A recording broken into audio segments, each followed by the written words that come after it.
welcome back to another episode of Dream Team, where players of the past and present pick their all-time 1 to 11 of the best players they've played with, people who've shaped their career, people who've enjoyed playing with. And today, welcome Chris Maher. Welcome, Chris. Hello, Scotty. Cheers, buddy. So, Chris was the captain of Echo Monarchs and Trojans at the time of the merge in 2009. And when the clubs merged in 2010, he became Sunday captain. So, just first of all, Chris, how did you get into cricket? Interesting one, that, Scott, to be fair. I didn't come from a cricket family at all, football family. Dad was a decent player. I played as a kid. I don't really know how I got into cricket. Secondary school, and a friend called Ross Clark, who I spent a lot of time with, and I went and watched a lot of him and his dad play for Foulness. And then one day, I think, like out of the blue, I must have fielded or something. They must have asked me to field. And I got the bug from it from there, really. And then they moved to Echo. Roy Clark, his dad, moved to Echo at the time. So then again, I just followed them over there, watched from the sidelines for a month or so, until inevitably got asked to play on a Sunday or whatever. And then that was it from there, really. Do you know what year that was? I don't, mate. I was probably, I want to say I was about 11 or 12, because I just started playing at school. And that's the first time I'd ever had any interest in cricket at all, to be fair, because nowadays the kids are lucky, I think. The kids are starting, with you guys 8, 9, 10 years old, There was no cricket for youngsters back then. I don't remember there being any, apart from until you got to secondary school. And that's where I sort of started, I guess. It was all football before then. And like I say, I knew nothing about cricket. My dad didn't play, which is kind of unlike a lot of kids. A lot of kids that play cricket, I think their parents play, don't they? Yeah. Whereas for me, it was just something different, and I just fell into it. Thoroughly enjoyed it, I guess. Yeah, and then that was it for forever from then, really. So, when you were growing up, you say you didn't watch a lot of cricket. Did you have any international heroes, Essex players, or was it just football? No, I did. I watched a little bit. I'll tell you a funny story. Me and Ross Clark, right? Ross, I don't think Ross ever played. He played for Echo. I don't think he ever played after the merger with Southend. But we used to play, like, I remember every 6 weeks holiday, summer 6 weeks holiday, we used to go over to the park, our local park, every day. We used to play test matches, literally 5-day test matches. I know they never used to last 5 days, but just the two of us, we used to have scorecards, like the wallpaper tables. We used to have like 3 or 4 of them lined up behind the stumps just to stop the ball, and back then we both had to be a country or whatever. He was always England. I think, I was South Africa a lot. Like Jack Callis is, someone for me that's probably, the guy, because that's sort of what I was, batted and bowled a bit, but, to like 1% of him. If there's a bloke to model yourself on, he's quite a good one. Yeah. But Jack Callis is just quality, isn't it? Yeah. So that's probably that. But yeah. Okay, great stuff. So coming on to your 1 to 11, who's your first opening batsman? Right. So number one, it's a guy called John Fest. I'm not too sure how many Southend people will know about John. I think the older guys will. Yeah. Definitely not the younger guys, but John was like Mr. Echo. He was the godfather, really, of the club. Great bloke, great batsman. Really, really good player. Left-handed bat, hit the ball so hard. Like, just that's all I can remember. Like, not all I can remember, but he hit the ball so hard. Bat speed was, rapid.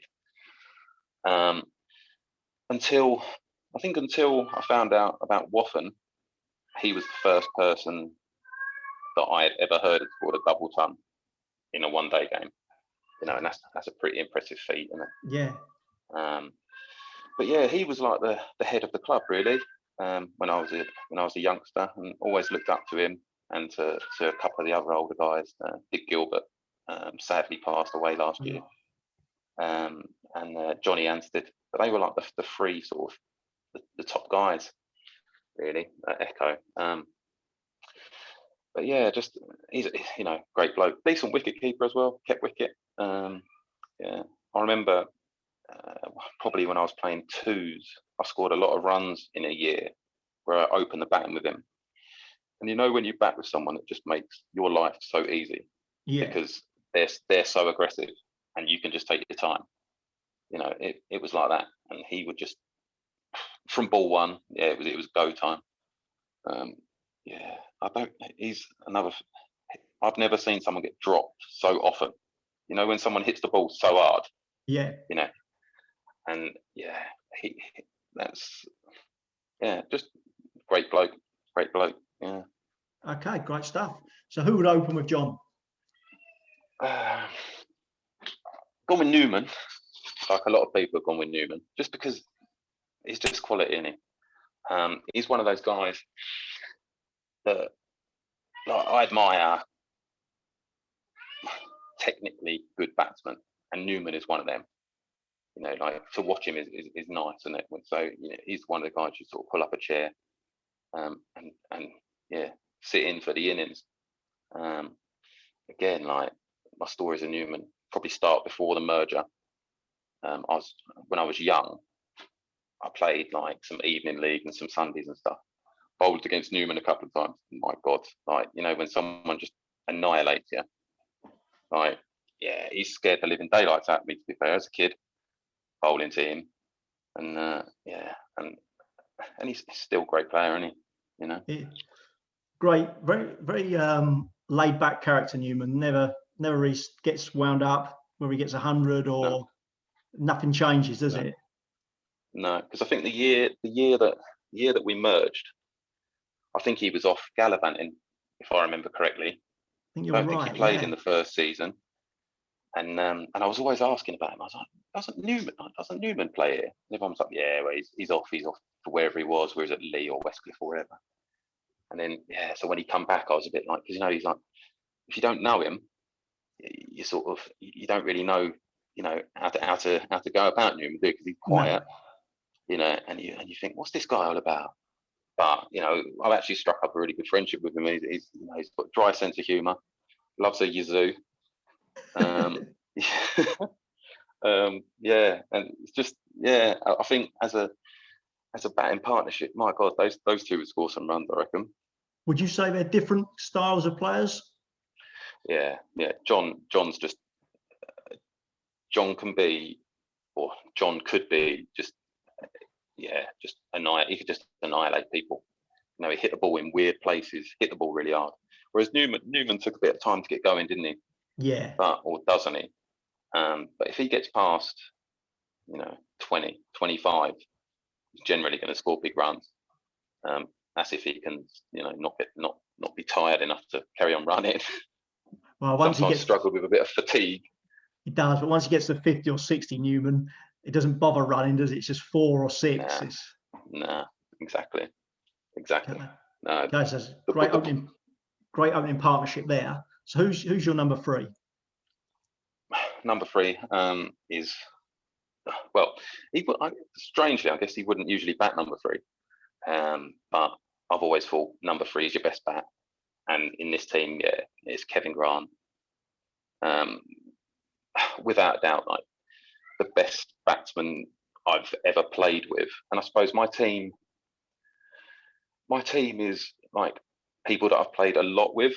Yeah. So I've played with, you could say I've played with probably better players than some of the people in my team, but for a short period of time, or like a one-off game or whatever. But Kevin, I've played a lot of cricket with Kev, and he's just the best batsman I've ever played with, regardless of how often I've played with someone. It's just prolific is the only word really for Kev. He scored runs every year without fail, no matter where he's playing, and can't really say too much more, can you really? Like Kev, everyone knows what he does, Mr. Consistent, just.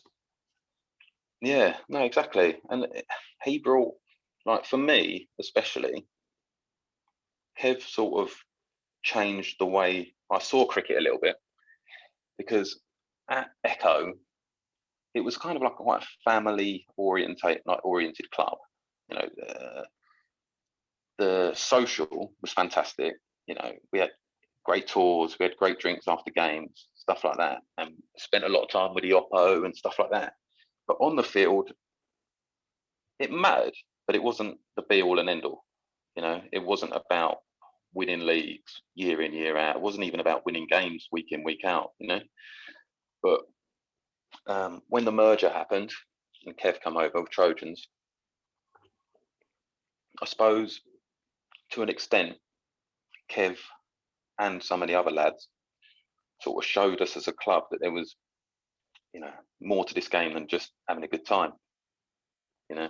And it's they brought a winning mentality, a winning attitude, right? You know, and then there was more, and there was more to turn up for on a Saturday, you know. Yes, as you say, you want to enjoy the day, but winning obviously helps. Yeah, and like Kev, he brought like an intensity, you know, to all parts of the game. You've played with him, you know what it's like. You know, like he was he is or was a great fielder, bowled a bit of tweak, you know, and you know when someone's like concentrating all the time in the field, and you just know, and if you turn off for a minute, they'll let you know that you've turned off. Like, doesn't matter the situation. And like that was new. That was new to me, new to us, and as a club, I guess that's why we ended up winning. You know, the Premier, T-Rip and Prem, and stuff like that. You know, on the back of him and a few others that came over. I think there's an element with people like that where you sort of almost want them to say, "Oh, well done, Chris." If someone of that stature says, "Back well today, Chris," you sort of think, "Oh, cheers." No, without a doubt. No, without a doubt. Yeah, the amount of, I think everyone who's probably ever played with Kev, it's almost like a bit of recognition. If you can get some recognition off Kev, you've done well. You know, like he doesn't hand it out very often, but maybe that's for the right reasons, because we're just not good enough. But you know, like when you do get a pat on the back from someone like Kev, like it does mean a lot. It does certainly mean a lot. Yeah.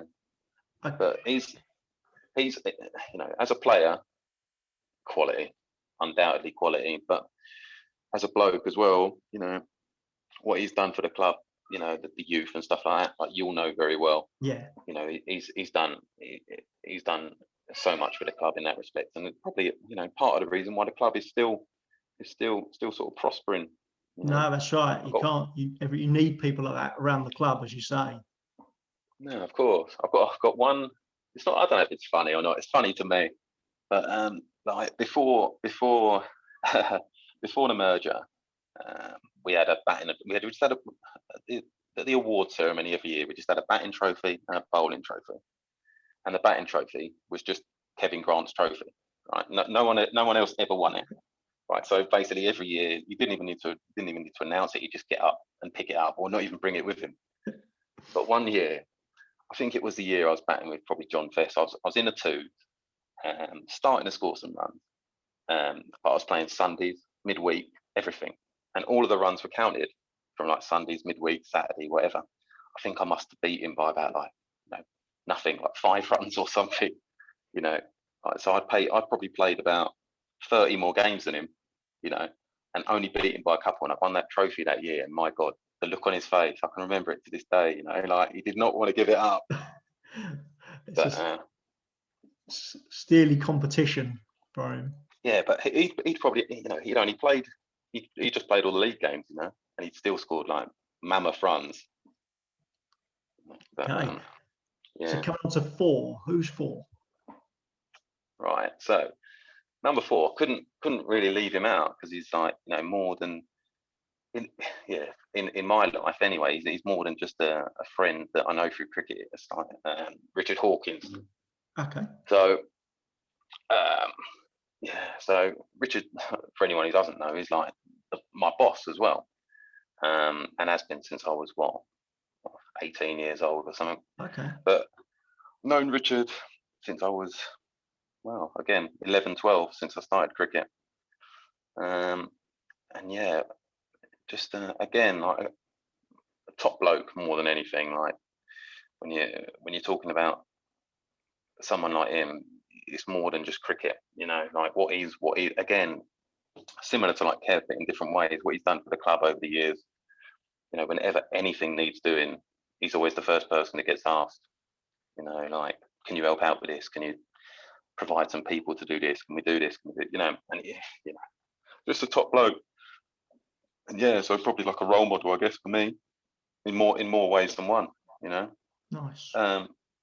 When it comes to cricket, again, it's you'd say he's probably a slow batsman, maybe, but can get on with it when he wants to. Loves a cut shot, loves a cut shot. But always good for a ton a year. Pretty much gets a ton a year. I would have thought. Last summer. Yeah. And to be fair, I guess the strange thing with Richard is we haven't actually played much cricket together. No. Our paths have never really crossed, because when I started playing cricket, he was like a first team cricketer. And then as he's come down, I've gone up, and we've missed each other. So I've not actually spent too much time playing cricket with him, apart from like on cricket tours and stuff. I remember when he was like, when I was like 11 or 12, he took me on, he drove me in his old Alfa Romeo, I think, to Brighton or whatever, for a first cricket tour. He sort of looked after me, as did all of the older people, because I was like really young then, going on a tour on my own. But yeah, Glenn Norfolk mentioned this game on his chat. It was High Easter away. I can't remember why. I don't know whether it was Glenn's first game or something. I think it might have been. Yeah, that sounds about right. I remember giving Glenn a lift that day. I was playing, and I think what had happened was our game, the first team game, had been called off. So I think I'd said, I'll go and play for the twos, like help them out. So that's why I was giving Glenn a lift. And we played. And I remember I was batting with Richard that day, and it's probably one of the only times I've ever really bat with him. And I just remember running him into the absolute ground. Like, like he had to, I think I was like, I'd got a few, and we met in the middle, and he was like panting, and he said like, you need to calm down because I can't do this anymore, sort of thing. I thought he was going to like keel over, But that's probably one of the only real times I've ever batted with him. No. Richard's an underrated player. Not only is he a good batsman, very decent keeper, but a very good slipper. Good pair of hands. So I remember not so much recent history, but especially when I just started playing first team cricket at Echo. First slip, that's just what he did. He batted and he was first slip. And the geezer, like, he's got massive hands anyway, but he takes some real worldies, and you think, blimey, great slip, great hands, and just good bloke. And again, like the kind of guy that every club needs. There's a few of them on this list, just real clubmen, like real good people. And people you want to spend your Saturday with. Yeah, I think that's the foundation of every good cricket club, isn't it? Really, like you've got the people that behind the scenes. If you don't know the ins and outs of how a cricket club works, you wouldn't know how much time and effort they put in. And he's one of those. So no, yeah, that's fair. So when you were coming through at Echo, you've spoken about the John Fessies. Who were the big influences on you as you grew up, 14, 15? Was it John? Yeah, so I said the big threes. There was John, Dick Gilbert, John Anstead. They were like probably like 50 or so at that time. So they were maybe like not past their best. They were still doing a bit. Like Dick Gilbert used to trundle in and just. I've never seen anyone bowl line and length like him. Like just like if you put a 50-pence piece there, he'd hit it 5 out of 6 times in an over. That kind of guy. Who else? Like Mark Irvine. Probably because at the time, like when I was younger, he was rapid in my eyes. I'd never seen anyone bowl fast. And he was short, low arm, skiddy. So yeah, he'd definitely be one. Craig Simpson, who was the first team captain at the time. I always remember he didn't like me very much because I don't know why I was. I don't know whether I was shy or what, but he was the first team captain. He wanted me to play ones, and I kept saying no, and I kept turning it down. I don't really know why I did, to be fair, but that was like for weeks. It felt like, and he used to get annoyed with me. But Craig, yeah. Who else? There's a lot, really. There's a lot. Like I said earlier, like Echo was kind of like quite a family oriented club. So there was lots of people, really. Everyone knew everyone. There was no like no elitism, no separatism. You know, everyone got on. So yeah, I guess everyone in their own way. But yeah, the ones I've mentioned were, you know, the ones that probably more than others. Yeah. Okay, so back to your team. 5. 5. Right. Joe Sibbons, 5. Two of the kids on this list, they've kind of made the list for more reasons than one, but primarily just for one sort of reason. Let's start with Joe. What can we say about Joe? Joe's a quiet guy. We all know that. I like to think I've sort of seen Joe grow up because Kev brought him through along the same sort of times as Glenn Norfolk, Zach Dunkley, Bobby Mills, those kind of kids. We had a real good group. A real good group came through at one time, and I think I was looking after the Sunday team as well or something. So I'd pick a lot of these kids week in, week out. And Joe, I remember I used to pick him up every week without fail. And if we said 2 words in the car, that was a really long conversation, you know. And yeah, but as Joe grew up, like as we all know now, like he's come out of his shell a little bit, I suppose. But he's a funny kid. He really is a funny kid. He's actually got a good sense of humour, and he's dry and he's witty, you know. And like some of his banter, I've been with him sometimes, and you sort of go, "Huh? Is that Joe?" You know, when he says something, you go, "Oh, blimey, that's a bit close to the mark, Joe." But but a great lad, and turned into a really, really, really good cricketer. Really good cricketer, you know. And yeah, I suppose it's just on there because I've just enjoyed watching him grow up, you know.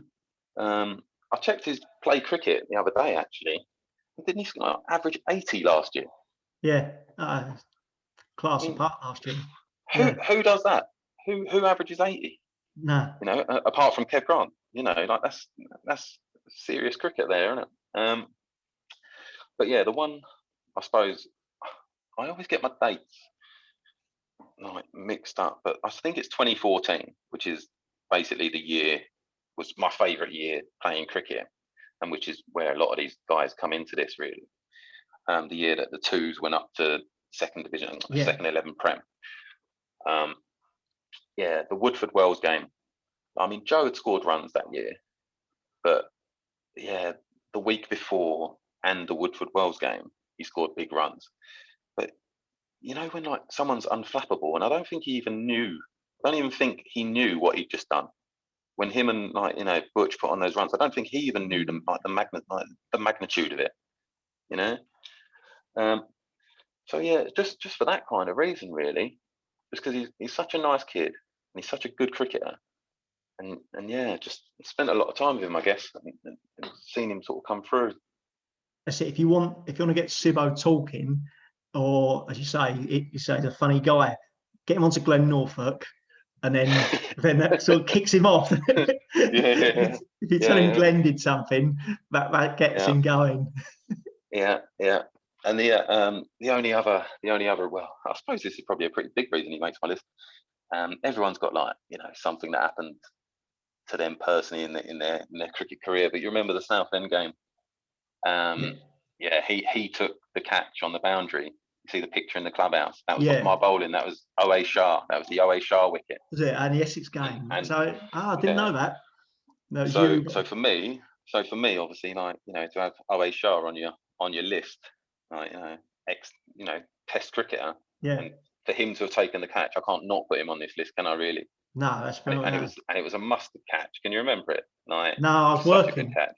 I wasn't there, unfortunately, but I've seen it on the picture. It looks Yeah, decent. I mean, yeah, slower ball, of course. Slower ball. He just drilled it to like long on, and yeah, I don't know how he caught it. To be fair, one-handed. You know, he jumped like Michael Jordan. Mental, really. But yeah, so that's why he's on the list. Fair enough. So moving on to 6. Yeah, so Hunty, Steve Hunt. Yeah, so I played a lot of cricket with Steve. Probably the majority of my cricket life, he's been in the same team as me. I was trying to think earlier where he actually came from, because I don't think he joined Echo at the same time as the merger. I think he came just before. And yeah, he came with his dad. I don't think they brought Adam over yet. But yeah, again, like because he was in the year below me at school, so I knew of him. But yeah, we just became really good friends, you know. So, but yeah, like everyone knows about Steve. He's probably one of the most frustrating people that you'll ever play cricket with. To be fair, because the talent is so obvious. You know, he can do things that a lot of people can't, and he can do a lot of things that you only see on TV and stuff like that. But you know, just never. What's the word? Like Never to fulfilled say his he never. potential. Yeah, definitely. Just like a very, very frustrating guy. You just think like, just like maybe reined it in a little bit at times. Yeah, and maybe didn't try to do all of that stuff that no one else can do. You know, he maybe have just done so much better. But for pure talent, yeah, definitely he's in there. You know, and he's just a great, you know, all-round cricketer. Good batsman, without a doubt. Hits the ball hard, hits the ball in weird places. Can do all of the stuff that we can't. You know, the reverse sweeps, the lap sweeps, and he's not afraid to do it either in games. You know, we might try it in the net and eat one, whereas he would just do it in the middle with a hat on, and you think, what's he doing? But he'd pull it off. You know. So and you know, and as a bowler, steady. Like he's bowled a lot of good spells for me as a captain. You know, you can always throw him the ball. Yeah, I think someone said before. I think you said before in someone else's about Steve having a bit of a golden arm. I think you're right. Like that sort of certainly worked for me a few times. When nothing else is working, you think, what else have I got here? You think, oh, give Steve a crack. And yeah, often he'd break a partnership. Yeah, and yeah, he's got everything. He was all round. Like he's a sort of Flintoff mould, I'd say. You know, like bats well, bowls a heavy ball, good fielder. Yeah. You know, again, great hands, great in the field. Yeah, good cricketer, really good cricketer, and great to have in your team. You know, team spirit. Everyone knows what he's like off the field. You know, the less said about that, the better, probably. Yeah. Yeah. But yeah, you know, if there was deep heat in anyone's pants, you know who it came from. You know, there was only one person who was doing that. But yeah, that's why he's in there. Yeah, just because you know a lot of this team is people that I'd want to spend my day with. You know. Yeah, that's fair enough. So if I was playing tomorrow, if I was playing tomorrow, these are the kind of people I'd be picking up the phone to. You know. Yeah, that's fair enough. So coming on to number 7, who's 7 for you? All right. So Tommy Kenton, 7. He could bat anywhere in this order. Going through this order, to be fair, it's all batsmen, and it sort of carries on like that. We're going to score a lot of runs. We might not take many wickets, but we're just going to bat. We're just going to bat teams out. Yeah. I think I've seen Tom bat everywhere from 1 to 11, as you have probably. Yeah. So he just sits in there at 7. I don't really know why, just because he can. But everyone knows what Tom does. He's another one that if you want to watch someone bat and you want to go and grab yourself a deck chair, he's the kind of guy to watch, because destructive isn't really the word, is it? Like what he can. Well, I've seen him change games in minutes. You know, where some people like slowly, gradually change games. Like you know, he can turn a game in a matter of minutes. Like a game that you're struggling in, and then he gets the lap sweep out, and then 5 or 6 sixes later, you're back in the game, or you're bossing the game. Just great bloke, really is. Built up a really good friendship with him. I was his vice captain for those years where we kept getting promoted, and they were probably comfortably my favourite years playing cricket, without a doubt. So someone else with a golden arm, Tommy, at times with a ball. He had to bowl a few overs though. That's a he had a golden arm, but it might take him 10 overs to get it. He'll only tell you about the ball, but he bowled.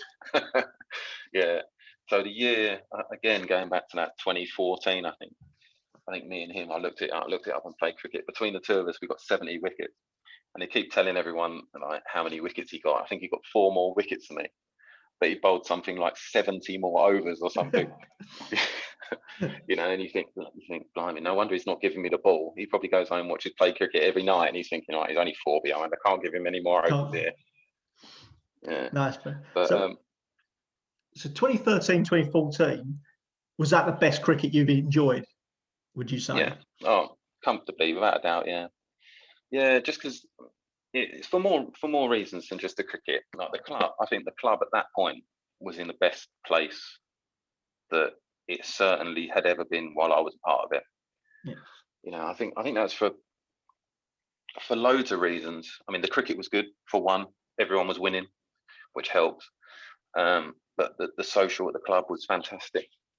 We had a load of us, like myself, Tommy, Cowles, Connor, yourself, Gilly, like all the first team, whatever. We're all similar age, Yeah. So no one had any commitments, no one had any kids at that point, no one had any, and we could just all enjoy on and off the field, and like to be winning games as well. When you put all of that in the mix, you're only ever going to enjoy yourself, aren't you? I think that's it. There's some great times, as you say, lots of wins, games, but lots of good times off it as well. How hard did you find the Premier when you got up to second 11 Premier? Was it everything you expected it to be?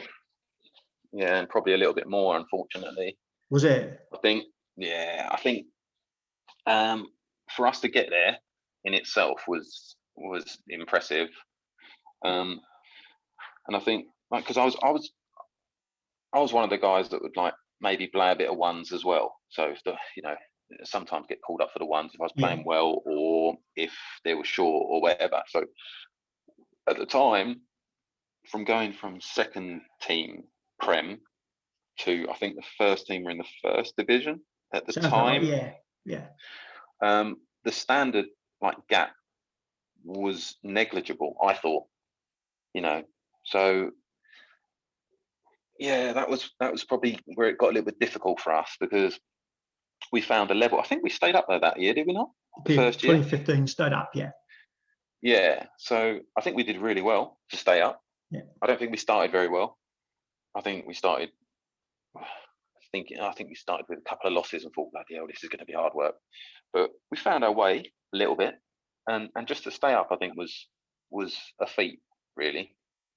Because like I say, I think the standard gap, that's where it was probably hard for the club to put out 2 11s that both had to be strong.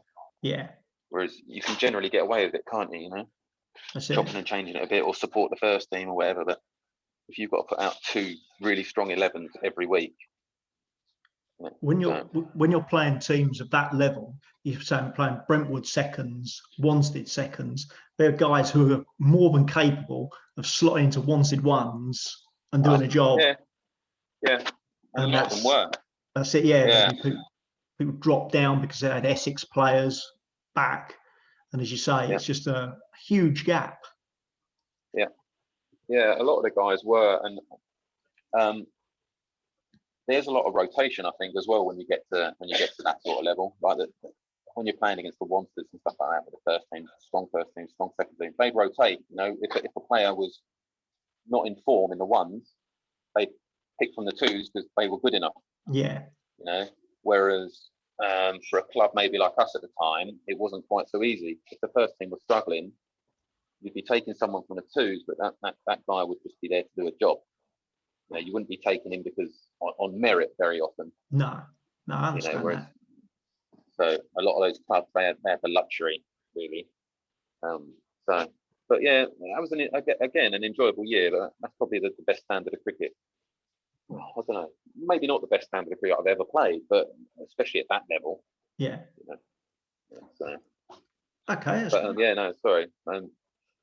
Yeah, no. So back to Tommy. One other thing, obviously, like for for a fella of his size and whatever, he was an athlete. You know, he's an athlete, isn't he? Like you look at him and you think, nah. But you know, he could do it all, couldn't he? He can run singles. Yeah, no, he can hustle. Yeah. No, he's not the worst. You say for a guy that size, he gets by. At that time, when we was captain and vice captain, he'd often like think things up, and I'd be like, "What are you on about? Like, he's mental. Like, he's got a weird cricket brain. I think that rubs off from like Heiser. I think he's taken the Heiser approach to captaining, but it worked. It worked, and we did well, and it was fun. You know, and that was all that mattered at the time. Sure. And again, off the field, if he's not there, it's not a party, is it really? No, yeah. No. It's good nights with him. So coming back onto your team, who's 8? 8 is Aaron Butcher, and that's for quite similar reasons to Joe Sibbons. Again, sort of saw Aaron grow up slightly differently because he came through from the Southend side of things, didn't he? Like so I only saw him sort of as he started out in adult cricket, but he was the guy. He was the kid that everyone sort of was like, keep an eye out for him, keep an eye out for this lad, and rightly so. You know, as a bowler at his age, I don't think I'd ever seen anyone as quick as him at that age group. You know, and and as he came up through the teams, I remember we sort of bounced around teams together, me and Aaron. Like we'd bounce around 1s and 2s. If there was players going up and down, it would usually be me and him. And the main reason he's also in this list is very similar to Joe, like because he was used as a bowler forever and always batted 10. You remember that? Like he was always batted 10. And I always thought to myself, he can bat. Like, what's he doing at 10? Whatever. And and then didn't he break his leg? Or he broke something? He did get injured in about 2015. Yeah. Yeah, and it was quite serious. And when he came back, he couldn't bowl. Right. And that's when we started playing him as a batsman. And that's when everyone just went, oh, this kid's actually mustard. You know, like this kid can really bat. And then so he batted the week before the Woodford Wells game and the Woodford Wells game with Joe. He scored loads of runs that year, but those two together, they won both of those games. And again, same as sort of Joe. I think it's just the youth, the fact that they were so young. They didn't really, they weren't scared. They weren't fazed by it. They didn't really know sort of the magnitude of what was going on for everyone else. And the way they batted on those two occasions, I just remember thinking it's just obscene. I was padded up on both of those occasions. I was thinking, I don't want to bat. I honestly don't want to bat in this game. I didn't need to in either of the games because they were just so good, the pair of them. So I think Norfolk said the same about Woodford Wells. It was like you and him who were next in. Yeah, it was. And both thinking, it was me. Don't want to do this. It was me, Norfolk, and Petch, and me and Norfolk. We're the batsmen in those three, and I think we were like patting Petch on the bum and saying like, if there's a wicket, mate, you're in. You're in. Go and hit it. Yeah. Didn't fancy that at all. Didn't fancy it at all. But didn't need to. Just didn't need to. The pair of them, just so good, and that will probably be like one of my longest memories of cricket. Really, watching that last 10 overs on that day. So as you say, Aaron could easily bat top 3, top 4, 8s. Far too low, but in that side. Oh yeah. No, like it was almost like a penny drop moment, and everyone went, no one could believe it, although I could believe it, because I was thinking, why is he not batting? I kind of knew it, but I guess everyone just put it down to the fact that he just bowls a lot of overs, Yeah. and whatever. But he was genuinely, in that team, he was like, minus Kev, he was probably like, and maybe Joe, he was probably like one of the best free bats in that side, and no one knew it. He just took one of those moments to play him as a bat, and Yeah, then the penny dropped, as you say. yeah. So that's why he's there. Yeah. Good cricketer. Okay, so coming on to 9. Yeah, so I need a wicket keeper, I guess. And yeah, and like I say, my team is not all down to quality. Although the guy I'm putting there certainly had the quality, he just didn't think he did. It's Andy Callaway. Like he was his own biggest critic, but he really was a good keeper. Don't you think? Like he's a frustrating guy, and I love him to bits. Like again, of an evening, one of the best guys to have around, but also on the pitch, just like he doubted his own ability all the time, and it kind of frustrated me because he really could play, and definitely could. He's got great hands, really really good hands, and could bat. So that's why he's there. Because, like I say, my team's as much about who I want to spend the day with as it is who's the best players in the club. I mean, like there's honourable mentions, obviously, like Dale. Without a doubt, Dale's the best wicketkeeper I've ever played with. Like that's why he gets in everyone's team, because he's just that good. But yeah, like if I'm picking my mates for a day to play cricket, Cows is going to be in there, That's it. I know you were saying about Cows frustrating not backing himself. As a captain, for me, at times, he's driving up the wall because you get someone in your team who'd be lazy, who might say they can keep, and it'd be a hot day, and they'd say to Cows, I'll keep today. And Cows would always let them keep. Yeah, all right, then, man. You'd be going out to field, and Cows would be walking alongside you, and like, Cows, why don't you pad up? Oh, so-and-so's keeping today. You're like, no, you keep.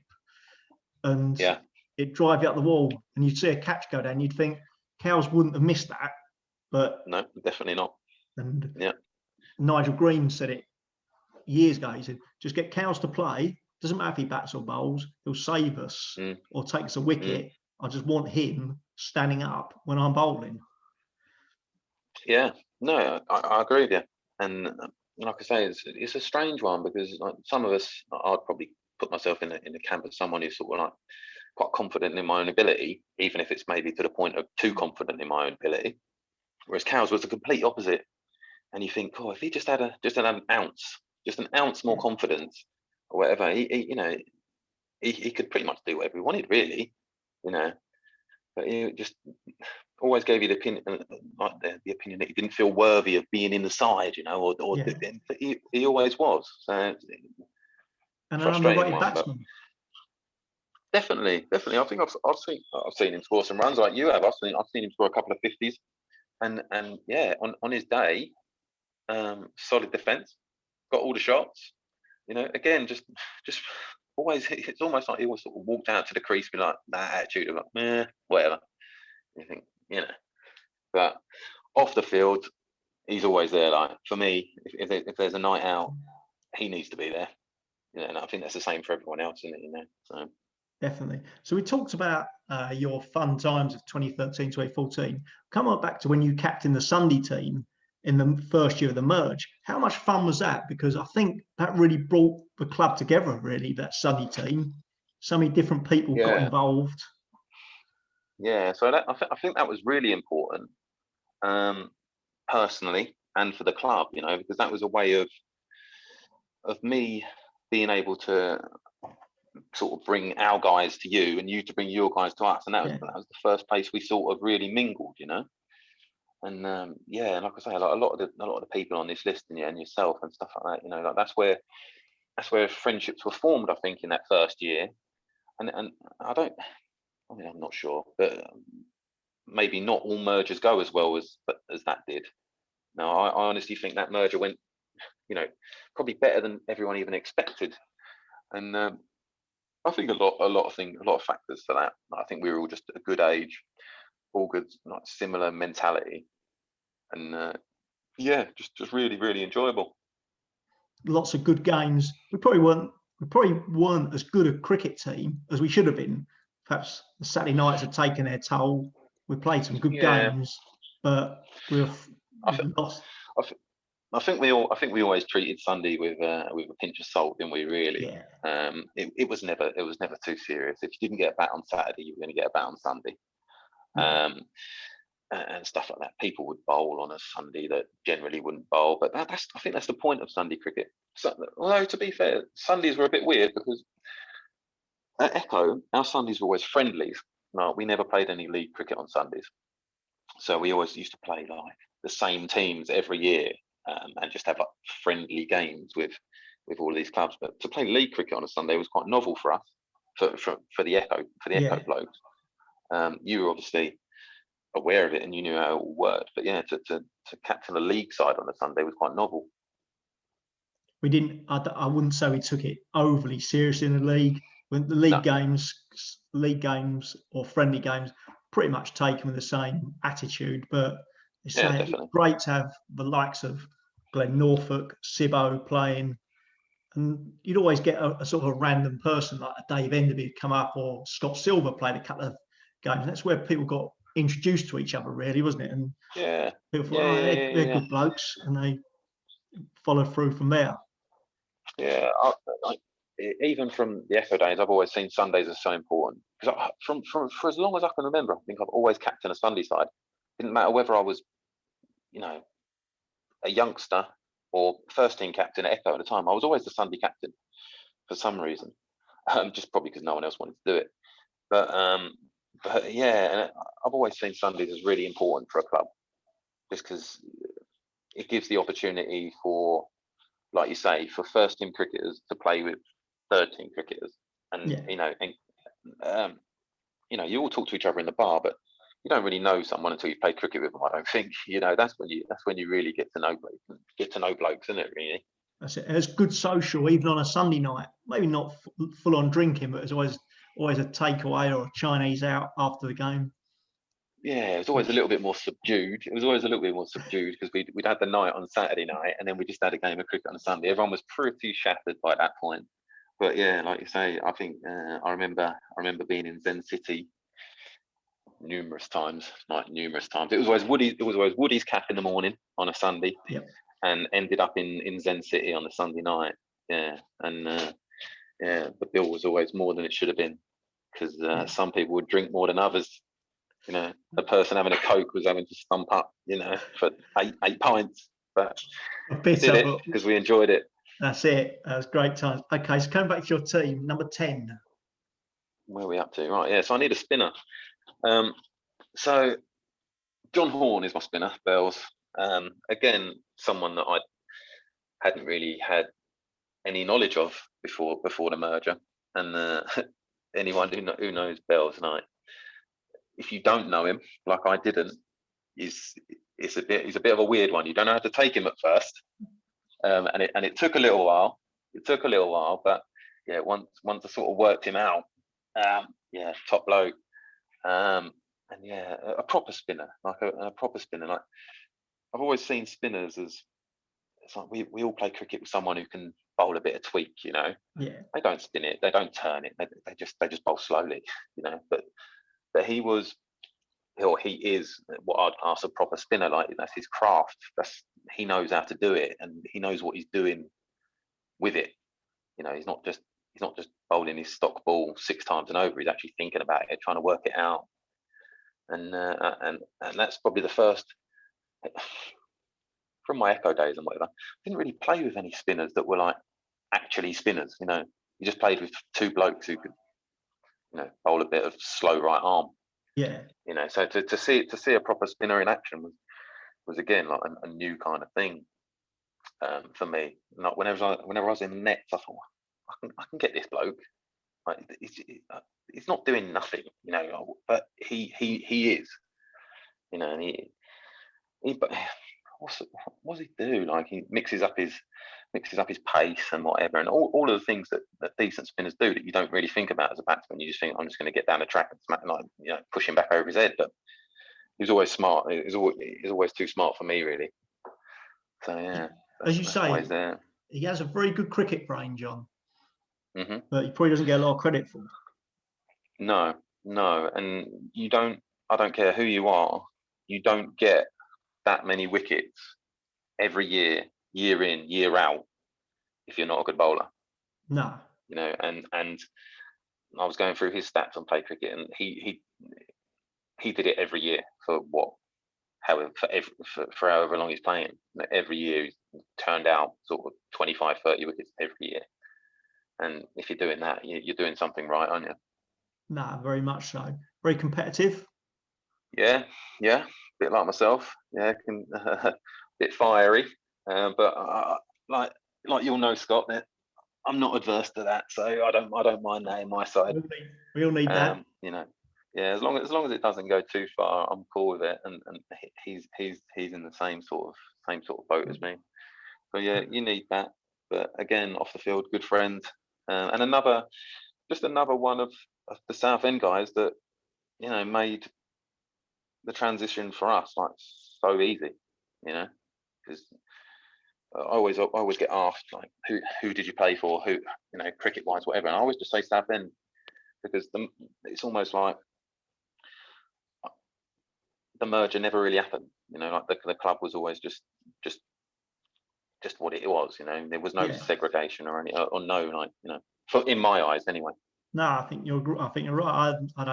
No one I've spoke to has ever sort of said there was never both the sort of the first and second team of that merge, almost 6 and 5, and it was never set up that way. It's just how it fell. No, it fell 6 and 5, and people just got on with each other, and without even having to try. It was just a lot of good blokes, and it all worked. Yeah, I think you're right. I think whenever you look at a team sheet in that first year, it was like 6 and 5 or whatever, and like you say, it wasn't not for any other reason other than that's just how it was. That's it. Okay, so you're last man, number 11. Yeah. So I played a lot of cricket with this guy. I need an out and out seamer. So I've gone for Chris Hunt. Again, he's another. What's the easiest way to explain it? He's another guy that every club needs. Everyone needs a Chris. Like he's done. I think he's filled every position on the board over the years or whatever, and he's just a really, really, really good guy. Played a lot of cricket with him over the years. Similar to Newman, that when I was young, playing in like evening league games, he'd play for Trinity, I'll be playing for Echo, and he used to scare the living daylights out of me as well because he was just rapid. To a 12-year-old, he was rapid. And then when I finally got to play with him, just a good cricketer, a good sharp bowler, a nightmare for a captain. Have you captained him? You must have captained him, haven't you? Yeah. Nightmare, absolute nightmare. You just think like some random field placings and ideas. Yeah.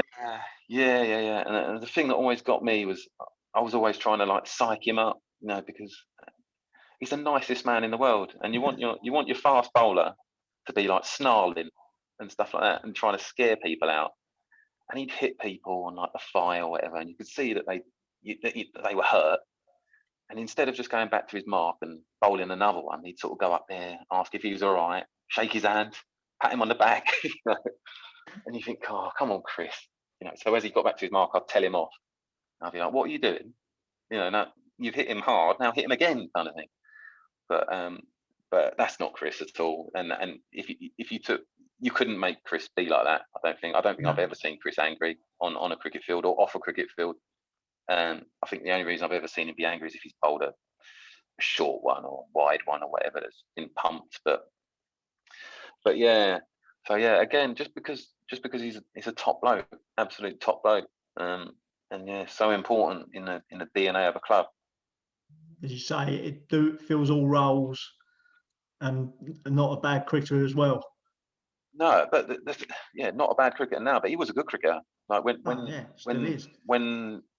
Trojans merged, he was he was the number one seamer, and he's at that stage. Don't get me wrong, he still is a good cricketer, but I've seen him have some really good days where he's unplayable. you know, absolutely unplayable. And then, but he loves a short ball. Loves a short ball.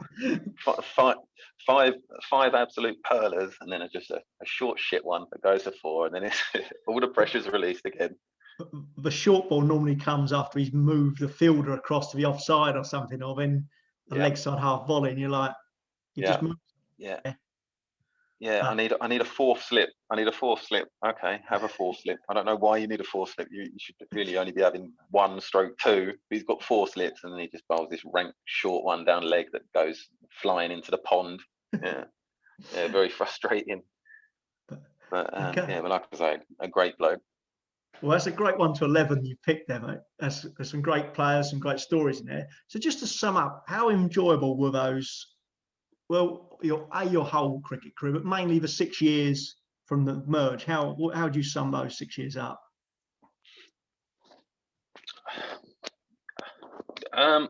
Different, I suppose, because like I sort of touched on earlier, the first, I suppose roughly the first sort of 6 years I played at Echo was almost like a breeding ground for good, wholesome cricket, you know, nice, fun cricket.